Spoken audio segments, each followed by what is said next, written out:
so we're going to segue into our culture segment. On a more serious note, on April the 30th, 22-year-old Tristan Terrell, last time we're going to say his name, went to UNCC and opened fire upon the classroom and shot 6 people, 2 fatally. Mr. Riley Howell, the hero, tried to jump on him to kind of stop the shooting, and also Ellis Parlier was killed as well.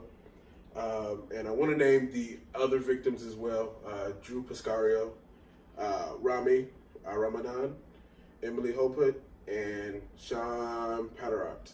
Our thoughts and prayers are with you. We hope you guys fully recover.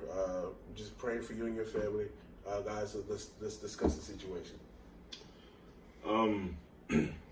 You know, when you look at other mass shootings that have happened like across America, and there's too many of them to reference. I mean, it's always one thing to see it on the news and be like, man, that's really unfortunate, and you know, you pray for those victims and you wish them the best. And it's always different when it happens close to home. Yeah. It's always going to be different when it happens on your soil, you know, within close proximity of where you live. And every time it happens, it triggers, you know, it triggers gun control discussions. But what I personally want to do today, the goal of my discussion today is to talk about the mental health aspect of all these things. And people can go back and forth over gun control, gun laws, all this other stuff. Me personally, I'll keep it real simple. People have a right to bear arms. I don't think everybody needs semi-automatic weapons. We'll just keep it short like that. But getting back to the point that I want to make about this shooting and other shootings, I don't think it is discussed enough how people don't readily have access to mental health assistance, for lack of a better term. And I don't have the answers as to how to make that happen, but I just feel like there needs to be way more resources early on, starting off in the elementary school all the way up to the college level. Because just from a human perspective, I want to be clear that for now, I want to take race out of the equation. I want to take all these mitigating factors out of the equation just for a second. My personal belief is nobody wakes up and says, man, I really want to go shoot everybody today without something being terribly wrong mentally with them. Anybody, I don't care who you are. And I just don't think it gets discussed enough. Like, what was going on in this dude's life and everybody else's where this goes untreated that long? Because anybody who is crazy enough to try to take 6 people's lives and take 2 of them, and let me be very clear about something. I know there's going to be some people who's like, man, don't give this dude the defense of insanity or not being mentally capable. But my personal belief is everybody who has the gall to do something like this, there has been something untreated for a very long time. And it's just a personal belief. Like anybody who studied criminology, anybody who has a human services background, social work background, like I have a long time ago, there's always a cause for this type of behavior. But America doesn't ever want to talk about adding resources to have people who have help readily available to them. I'll end it on this note. I'll just say I'm hoping for the best for UNCC. I'm wishing for a fast recovery.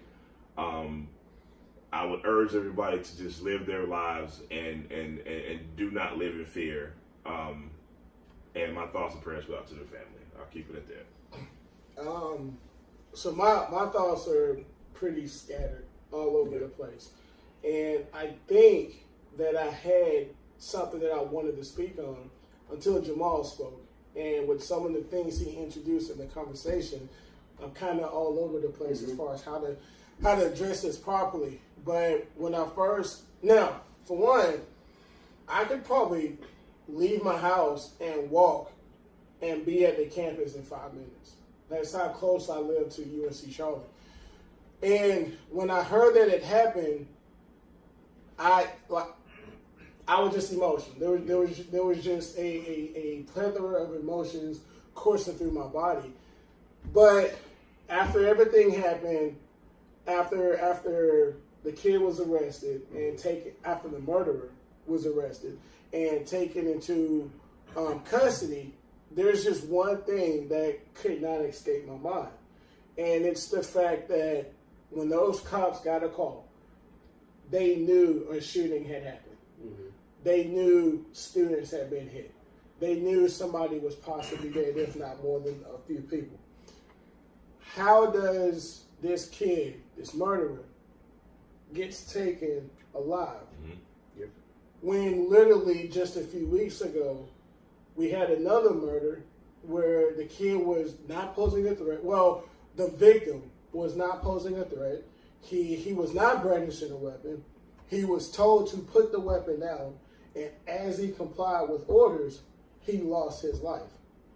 And I'm just so sick and tired of watching these mass shooters who just happen to be white constantly find themselves being taken alive, Taking a Burger King, all being treated like a human.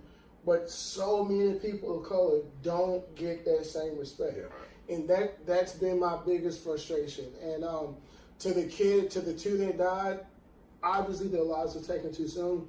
I sympathize for the families. Nobody should ever have to deal with that. Yeah. I don't even think I have the words to say, to put how I truly feel. I don't know if I want to get into the gun conversation. I acknowledge that this country has a gun problem, and until the people in power address it, it's just going to keep happening. Right. It's just going to keep happening. And I'm not going to hijack the conversation, but I just want to say, man, less talk and more action. Yeah, absolutely. Yeah, because it's like this is a cycle. Shooting happens. Throw out some prayers. Yep. We're sad. Yep. Family forgives. Repeat. Yep. It's when is the action coming? And and I think this will probably actually get into the gun conversation. But I made a post on my Facebook a few weeks ago. I don't know if you guys saw it, but there was a woman who was tragically killed in an Uber accident. She got into a car in Colombia. She got into a car who she thought was an Uber driver, and sadly she ended up being killed. Less than a month goes by, and the state of South Carolina passes new legislation that all Uber and Lyft drivers now have to have identified decals on their cars. This country is dealing with a measles outbreak right now. So there are some school districts that are now passing laws that if your kids are unvaccinated, they can't come to school. So we're having immediate change in response to things that are happening. But for whatever reason, this country refuses to make new laws when there's gun-related incidents. Man, and I have my theories on why. Yeah. We'll save it for another day. It's such this whole thing is such a nuanced discussion from the gun control aspect, gun culture in the United States, mental health issues in the United States. So I'll take it in a different direction. I want to talk about Riley Howell.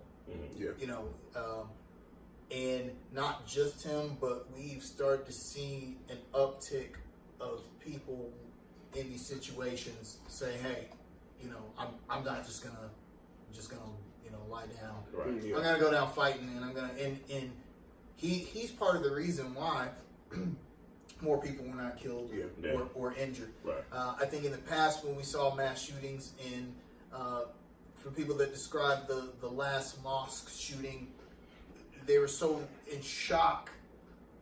Really they were just waiting around hoping to not get killed.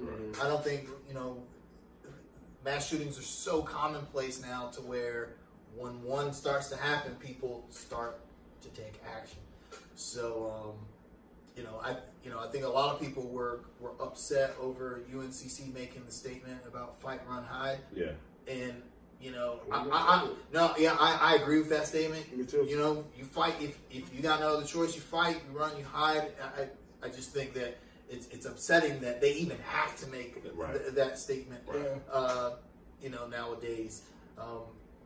I think part of the reason why there's no action that's being done is because we all look for the answer. Right. There is no the answer. Right. There's a series of answers. Right. Tough discussions that we have to have about gun culture in the United States and the Second Amendment and mental health. We have to talk about all of those things and then try and come up with a slew of solutions rather than just say, well, hey, there's no one answer, so thoughts and prayers. And then another crazy thing to me is like, I'm a little bit younger than you guys, so like, you guys probably were in high school, just getting out of high school, and the Columbine stuff happened and stuff like that. I was in elementary, middle school, and so like, my generation we became like the lockdown generation, and so we had active shooter drills and stuff like that. That shouldn't be commonplace in schools. Agreed. Never ever should be commonplace. Like, they're proposing laws right now to give teachers weapons in school. Like, Florida has passed them. That's what I'm saying.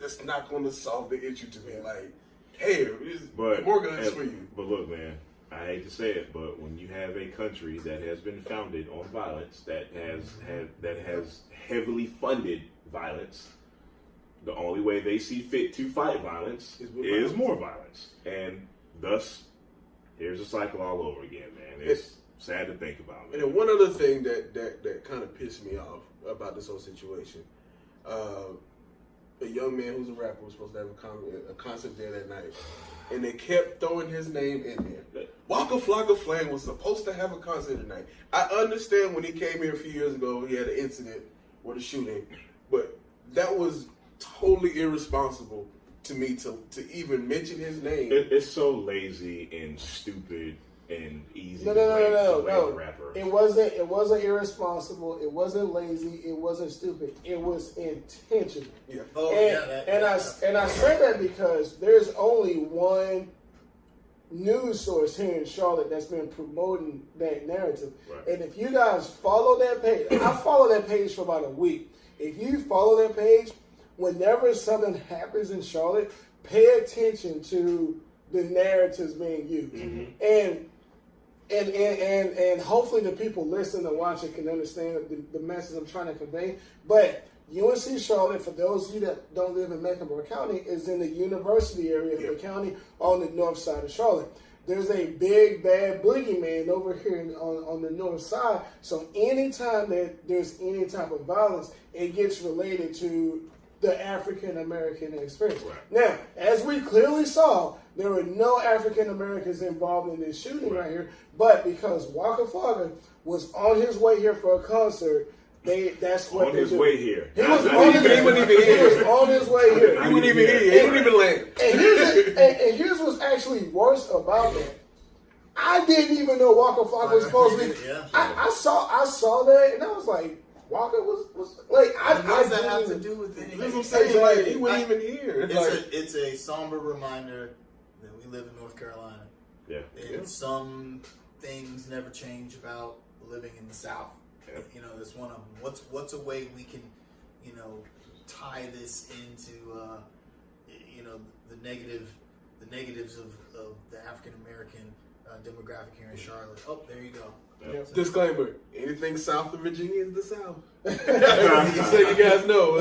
Charlotte's East Coast, but like everything else in North Carolina is the South. It's weird. Yes. No, it is. We're confused when it comes to that topic. I don't know. South is the South, man. It's country people, man. I'm telling you. But people who live in Florida will say that North Carolina isn't the South. It's really all about where you are. Yeah. And then you take someone like Jamal, who's drawn more to East Coast music. He may not like the fact that I mean, if you ever been to Mississippi, Mississippi, Louisiana, or Alabama, or even Georgia, those places feel so different than Charlotte. than even Gastonia. Yeah. You know, I mean, I was stationed in Biloxi, Mississippi for 4 months on a TDY, and it was like a culture shock.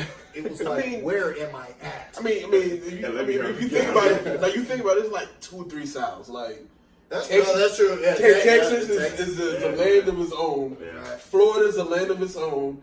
Like that whole Florida is definitely a land of its own. Trust me. Carolinas and Virginia is different. Yeah. I mean, we have some characteristics. We put peanuts in our Coca-Cola and all that other stuff. we do. Boy, yeah, people do. Yeah, boy, That sounds like a Charleston thing. No. That's the other Carolina. No. That's the low country stuff. That ain't. I'm telling you, look. As Black Panther says, we don't do that.